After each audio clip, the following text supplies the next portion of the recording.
Wapo watu wengi nyakati hizi za leo wanapokuwa wanalala usiku, lakini kwa namna ya ajabu unakuta mtu amelala lakini anajikuta anakandamizwa katika kitanda chake, katika eneo ambalo amelala anakandamizwa kiasi kwamba anashindwa kabisa hata kujigeuza. Yani amelala lakini anaona kabisa kwamba hapa kuna namna nimeminywa au nimekandamizwa. Kila akijitahidi kugeuka, ajitahidi ageuke afurukute inakuwa ni ngumu. Sasa ukiwa unaona ishara za namna hiyo, kama hiyo hali inakutokeaga, unaona umelala mtu anakukandamiza na kuminya kwenye usiku, na kuna wakati anakuwa sio kwenye ndoto, ni live, unaona kabisa, una akili kabisa, unajitambua uko macho, lakini unatamani kugeuka unashindwa, unatamani kuongea unashindwa, unatamani kupaza sauti unashindwa, unatamani kupiga kelele unashindwa.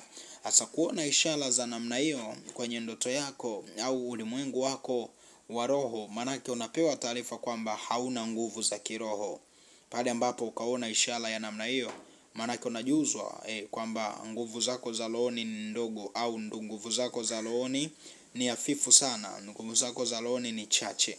Unapoona ishara za namna hiyo. Kwa hiyo ukiona ishara za namna hiyo, wekeza sana katika maombi, wekeza sana katika ibada, wekeza sana katika mifungo, funga sana, omba sana Mungu akujaze nguvu za ndani, ili maadui wasiweze kucheza na afya yako na mwili wako na nafsi yako na roho yako. Itakuwa ni muhimu sana sana sana. Lakini ndoto nyingine, tunasema pale ambapo kaota ndoto kaona unaendesha gari. Unaendesha gari katika barabara ambayo ni pana, ambayo ni barabara kubwa, ni pana. Ukiona ishara namna hiyo unaendesha gari katika barabara nzuri, jua kabisa unapewa taarifa kwamba mbele yako kuna mpenyo wa mafanikio, au kuna mpenyo wa baraka, kuna mpenyo wa hatima. Pale ambapo kaona unaendesha gari katika sehemu iliyo nzuri, barabara nzuri, njia nzuri, ni ishara ya kupata mpenyo wa mafanikio.